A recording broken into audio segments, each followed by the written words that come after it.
చంద్రుడిపైన నివాసం ఏర్పాటు చేసుకోవాలని ఎప్పటి నుంచో ప్రయోగాలు జరుగుతున్నాయి.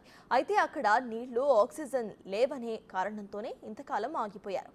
ఇప్పుడు చైనా శాస్త్రవేత్తలు కనిపెట్టిన దానితో త్వరలోనే మనిషి చంద్రుడిపై జీవించడానికి మార్గం మరింత ఈజీ అయ్యింది.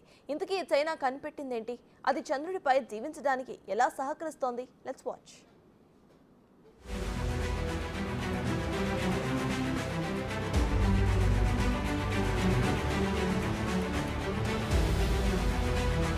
చంద్రునికి అవతల వైపు ఎప్పుడూ చీకటిగా ఉండే ప్రాంతం నుండి ఇటీవల చైనా మట్టిని భూమికి తీసుకొచ్చి చరిత్ర సృష్టించింది.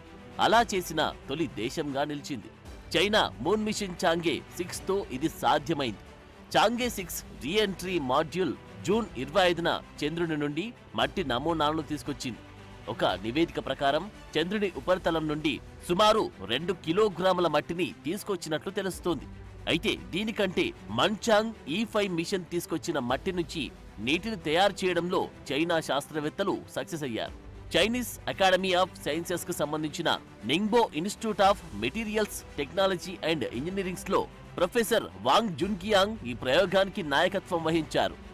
2020 చంద్ర మిషన్ లో భాగంగా చైనా ఈ సరికొత్త ఆవిష్కరణ చేసింది.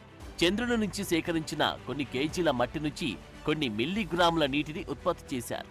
ఎండోజెనస్ హైడ్రోజన్, లూనార్, రెగోలిత్ మధ్య ప్రత్యేకమైన రసాయన ప్రతిచర్యను ఉపయోగించి నీటిని సృష్టించారు. చంద్రుని నేలలోని ఖనిజాలతో ఉండే హైడ్రోజన్ను అధిక ఉష్ణోగ్రతల వద్ద వేడి చేసి ఆవిరిగా మార్చడం ద్వారా నీరు ఉత్పత్తైంది. భవిష్యత్తులో చంద్రునిపై పరిశోధనా కేంద్రం, అంతరిక్ష కేంద్రం నిర్మించేందుకు ఈ పరిశోధనలు కొత్త మార్గాన్ని తెరిచాయని శాస్త్రవేత్తలు భావిస్తున్నారు.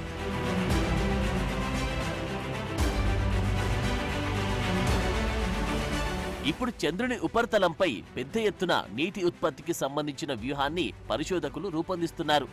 ఎండోజెనస్ హైడ్రోజన్, లూనార్, రెగోలిత్ మధ్య ప్రత్యేకమైన రసాయన ప్రతిచర్యతో చంద్రునిపై భారీగా నీటిని ఉత్పత్తి చేయడానికి ఒక మార్గాన్ని కనుగొనడానికి ప్రయత్నిస్తున్నారు. ఈ ప్రయోగాల్లో ప్రత్యేకంగా రూపొందించిన పుటాకార అద్దాలను ఉపయోగించి 1200K కంటే ఎక్కువగా వేడి చేసిన చంద్రుని మట్టి నుండి 1 గ్రాము కరిగిన చంద్రుడి మట్టి వచ్చింది.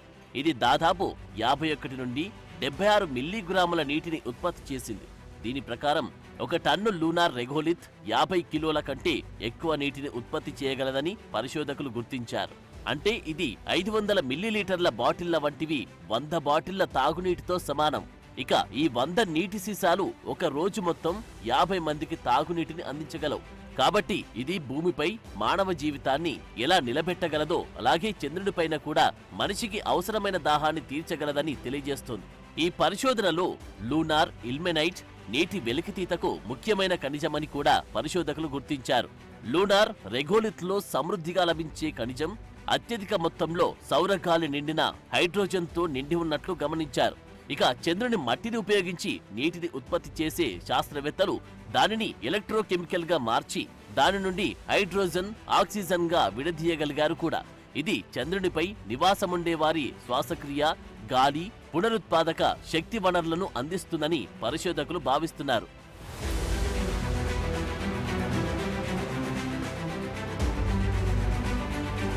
గతంలో చైనా చాంగే 5 ప్రోబ్ను పంపి భూమి నుండి చంద్రుని వైపు నుంచి మట్టి నమూనాలను సేకరించింది. ఈ నౌక చంద్రుని ఉపరితలంపై డ్రిల్ చేసి మట్టిని, రాళ్లను సేకరించింది. 25 లక్షల ఏళ్ల నాటి అగ్నిపర్వత శిలలు, ఇతర పదార్థాలు ఈ నమూనాల్లో ఉండవచ్చని చైనా శాస్త్రవేత్తలు అంచనా వేస్తున్నారు. తర్వాత చాంగే 6ను ప్రయోగించింది. 53 రోజులు ప్రయాణించి అది చంద్రుణ్ణి చేరింది. ఇది కూడా మట్టిని తీసుకొచ్చింది. దీనితోనే నీటిని సృష్టించారు చైనా శాస్త్రవేత్తలు. దీంతో చంద్రుని 2 వైపులా ఉన్న భౌగోళిక వైవిధ్యాలకు సంబంధించి పలు ప్రశ్నలకు సమాధానాలు లభిస్తాయని భావిస్తున్నారు. చంద్రుని అవతలి వైపున అగ్నిపర్వత శిలలు, క్రేటర్లు ఉన్నాయని ఇప్పటికే స్పష్టమైంది. చంద్రుని పుట్టుక, ఉల్కాపాతం వంటి ఎన్నో పరిశోధనలకు ఈ నమూనాలు కీలకం కానున్నాయి. గతంలో అమెరికా, సోవియట్ రష్యాలు చంద్రుని అవతలి వైపు నుండి నమూనాలను సేకరించాయి. ఇప్పుడు చైనా తీసుకొచ్చిన నమూనాలతో కీలకమైన విజయం మనిషి సొంతమైంది.